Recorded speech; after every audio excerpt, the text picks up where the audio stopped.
Boa noite, pessoal. Vamos conversar um pouquinho hoje sobre um transtorno que traz bastante sofrimento para o paciente, sofrimento também para as pessoas que convivem com o paciente e na maioria das vezes esses pacientes eles não buscam ajuda médica ou de um psicólogo porque eles não reconhecem que isso seja um problema. Eu estou falando para vocês do transtorno borderline. O transtorno borderline ele é um transtorno da personalidade do indivíduo. Então, para a gente discorrer com o vídeo aí, a gente precisa conceituar e lembrar o que vem a ser personalidade, tá certo? Personalidade é um conjunto de características que o indivíduo vai adquirindo desde sua infância até mais ou menos os 18 anos de idade, né? E é justamente a personalidade do indivíduo que vai dar condições, estrutura afetiva, emocional, para que ele reaja e conviva com o mundo, tá certo? Então a maneira como ele vivencia as experiências afetivas, a maneira como ele vivencia a socialização, né? Tudo isso depende muito da personalidade do indivíduo, tá certo? As causas do transtorno borderline a gente vai discutir um pouquinho mais para frente, mas aí a gente pode ir mais pela linha psicanalítica, a gente pode ir também pela linha de neuroanatomia, psiquiátrica, então tem várias explicações aí para esse transtorno, tá? Quais são as principais características do paciente que tem transtorno borderline? Bom, primeira coisa, é um sintoma que tem que estar presente para se fazer diagnóstico: instabilidade emocional. Tá? Mas uma instabilidade muito marcante. Mas aí você pode me perguntar assim, o transtorno bipolar também não tem uma instabilidade emocional? Sim, mas o transtorno bipolar, essa instabilidade ela é marcada, ela tem tempos, períodos, agora já no transtorno borderline não. Tá? Em 5 minutos ele muda muito o humor, ele vai da fúria ao amor rapidamente. Tá? Então essa instabilidade emocional é bastante presente. A outra é instabilidade nos relacionamentos, tá? Os relacionamentos do paciente borderline, eles são muito intensos. Por quê? Porque os borderlines, eles sentem muito, tá? Eles sentem de maneira visceral, né? Então os relacionamentos são intensos, são com muitas brigas, conflituosos. Então eles têm relacionamentos muito instáveis, né? Normalmente os parceiros dessa pessoa não aguentam e acabam terminando, ou então quando gostam muito pedem para ir buscar ajuda, tá certo? São pessoas extremamente intensas, inseguras e por isso então ficam cercando, ficam cerceando o seu parceiro, tá certo? Porque existe aqui no transtorno borderline um medo tremendo da rejeição. O paciente borderline ele não sabe lidar com a rejeição. Ele sofre com a rejeição mesmo antes de ser rejeitado, ou só pelo fato dele achar que ele pode ser rejeitado, tá certo? A prevalência do transtorno borderline é de 1 a 2% da população, tá certo? É uma prevalência considerável. Ele é mais comum em mulheres, tem trabalhos que falam de 7 mulheres para 3 homens, tá certo? Mas acontece nos dois sexos. Bom, mais características então dessa pessoa que tem transtorno borderline: a impulsividade. Dificilmente eles têm controle dos impulsos, principalmente se for sobre forte emoção, tá? E quando se fala então de relacionamentos afetivos, eles são extremamente impulsivos, né?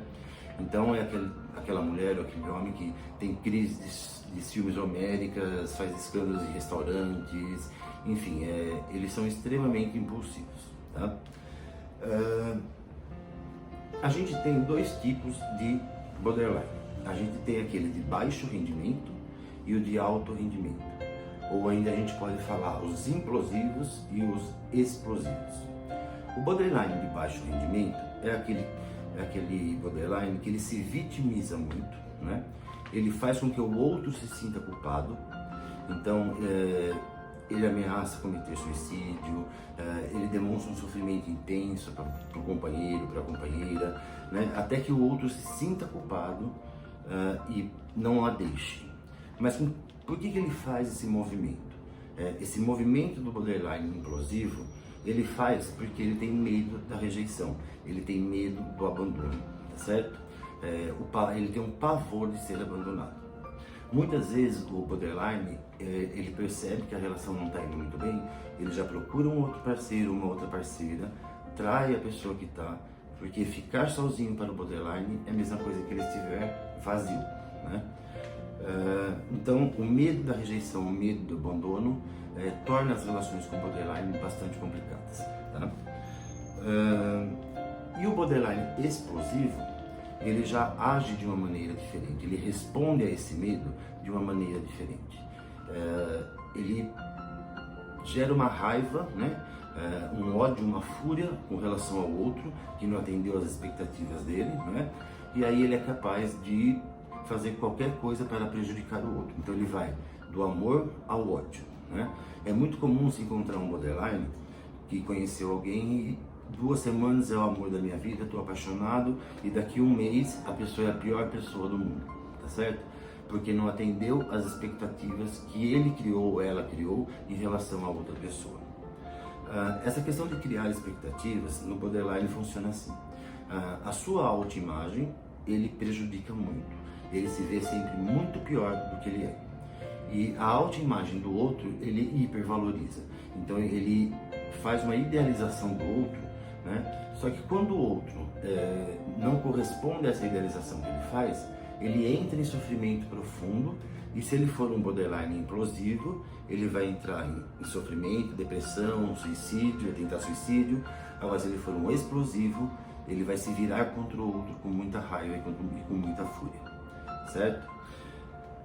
A gente tem algumas explicações para as causas do transtorno borderline, né?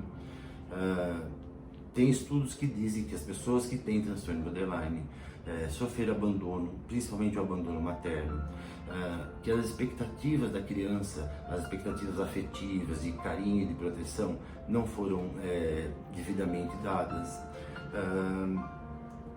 Existem traumas, né? Pessoas que foram molestadas sexualmente na infância, e realmente quando você vai fazer os estudos dos borderlines, né, levantar as histórias, grande porcentagem deles tem histórias de abandono, tem histórias de violência sexual, mas também tem uma parte que vem de famílias estruturadas que nunca sofreram abandono afetivo, que nunca foram molestados sexualmente.